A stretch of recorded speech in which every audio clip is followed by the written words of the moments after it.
Hey everyone, Michael here with another update on Solo, a Star Wars story. Just yesterday, on April the 24th, while everyone was kind of reacting to the first reviews or first reactions to Avengers Infinity War, Esquire magazine posted an interview with Alden Ehrenreich where he confirmed that he is signed for 3 movies playing Han Solo.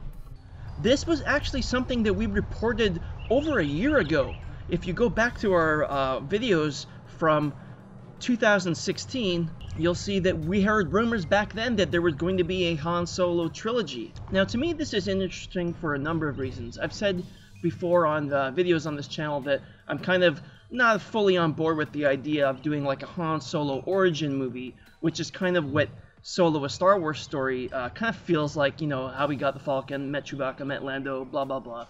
But the idea of doing sort of an adventure of the young days of Han Solo, kind of a small-scale spin-off that doesn't have to explain his backstory, but, you know, further develops his character, and really is just a sort of take-it-or-leave-it adventure that is from before A New Hope. Kind of like in the late 1970s, there was a trilogy of novels by Brian Daley called The Han Solo Adventures, or The Adventures of Han Solo. And they also did a follow-up with some Lando novels as well. And those were, the kind of idea was, here's kind of a chapter of Han Solo's life before A New Hope, and this is the adventure that he goes on. So, while I'm not 100% on board with Solo, a Star Wars story, just because it seems to be kind of explaining Han Solo's background in a sort of biographical manner, and I feel like that kind of hurts a little bit of the mystery and the charm of the character.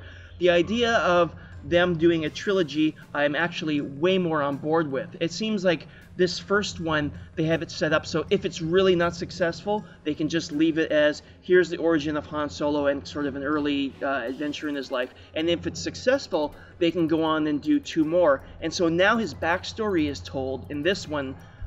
You see how he gets the Falcon, meets Lando, meets Chewie, blah, blah, blah. That's told. So the following 2 films from here, they won't be able to do that again, and I'm way more cool about that. So I'm actually assuming that this film turns out okay, at least, and that Alden Ehrenreich is better than people are sort of, you know, thinking he might be, given all the bad press.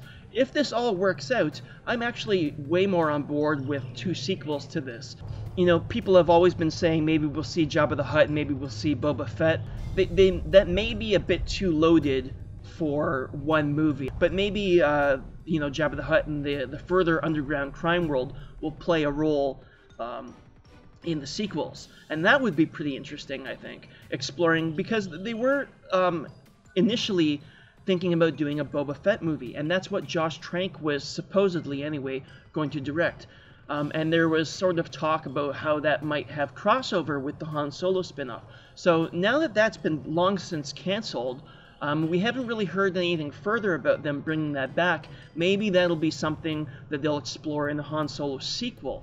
The second film might be Boba Fett heavy, and while it won't focus on Boba Fett, he'll be a major character. You might get a bit more insight into him. To me, that would be a lot more interesting, because there's always the concern about doing an entire Boba Fett spin-off. How much do you reveal about him? Because much more so than even Han Solo, part of his appeal is the mystery. So if he was a major player, but not in his own movie, that would be a great way of handling that, I think. So I don't know, this really all depends on how Solo, a Star Wars story, pans out. The early tracking put this, box office-wise, will put this at probably the least successful financially Star Wars film.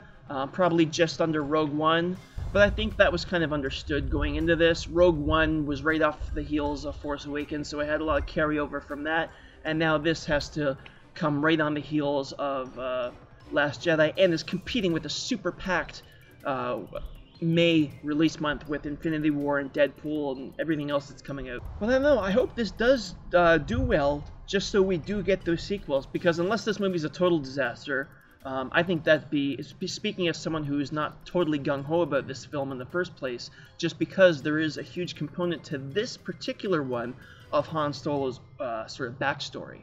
And then going forward in the sequels, if they're not going to have that, and it's just going to be sort of a smaller scale young days of Han Solo, I kind of like that. So anyway, thanks for watching, guys. Be sure to leave your thoughts and we'll see you next episode.